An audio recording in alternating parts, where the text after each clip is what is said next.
How's it going, everyone? I want to take a minute and just talk about the week, or not even just this week, the last 2 weeks in the market have been very difficult to trade. So far, it's a red wig for me this week, but I want to talk about some setups I've tried, kind of give you my thought process. If you're struggling with this market, maybe this will help, okay?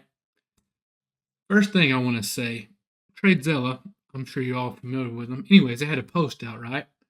And they was talking about how many losses you could take in a row with a 55% win rate, right?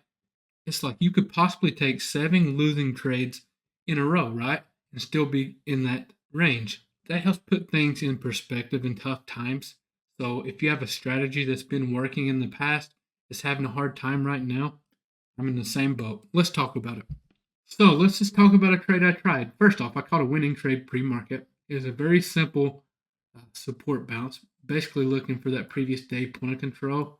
I got in at 202 and I caught the move up. I caught a 100-point trade, right at a 100-point trade pre-market. Then, once market opened, we had the 15-minute range in, had a nice high volume candle here. I know this candle is not the prettiest, right? Had a kind of wick back up, but we actually made a new point of control. So this was our highest volume point.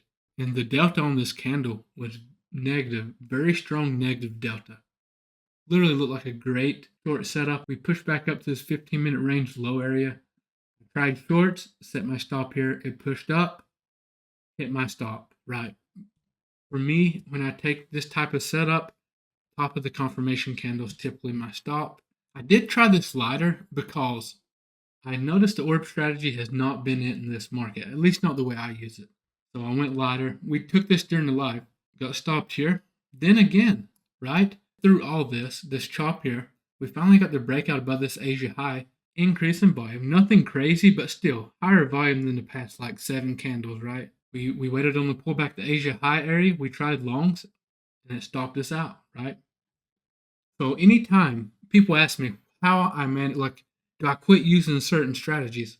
For me, I'm not using the orb strategy again because it's failed me the last 3 times I've used it, right? I've tried it 3 times. Really nice setup. One of them just looked like the textbook setup, right?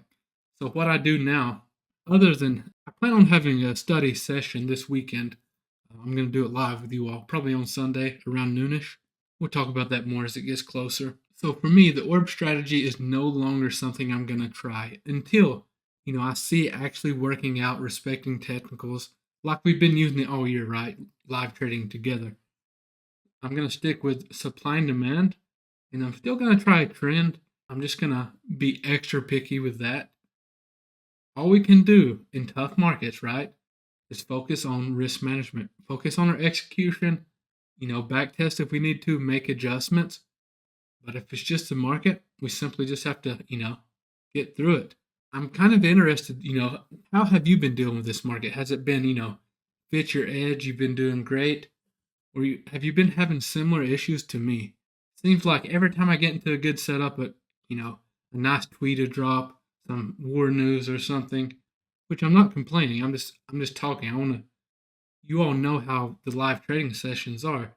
They're a group effort, right? That's why we're doing the live study session together. See if we do need to make any adjustments. If so, what? But yeah, if you have any input, please leave them in the comments. Let's, hold each other accountable. Do this together. It's tough. Day trading is not easy, not for the faint of heart, but we're gonna make it through it just like we have any other tough market.